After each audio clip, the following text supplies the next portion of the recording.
अवघ्या काही तासांवर येऊन ठेपलेल्या गणेश उत्सवासाठी सांगली नगरी सजलेली आहे। आपल्या लाडक्या बाप्पाच्या स्वागतामध्ये कोणतीही कमतरता पडू नये यासाठी गणेश भक्तांनी खरेदीसाठी सांगलीच्या बाजारपेठेत मोठी गर्दी केली आहे। त्याबरोबरच पूजेचं साहित्य, प्रसादाचं साहित्य सुद्धा विक्रीसाठी उपलब्ध करण्यात आलेलं आहे।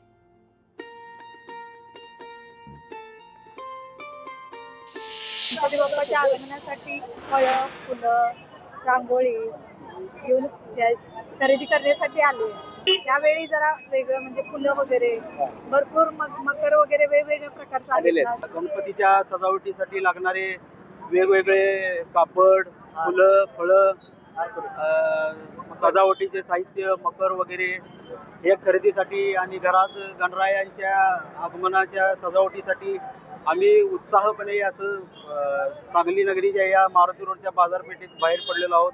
आणि दरवर्षी प्रत्येक सांगलीकर हा गणरायाची नगरी असल्यामुळे हा सण मोठ्या प्रमाणात उत्स्फूर्तपणे साजरा करतात। लोकशाही मराठी ऐका, पहा, जागरूक रहा।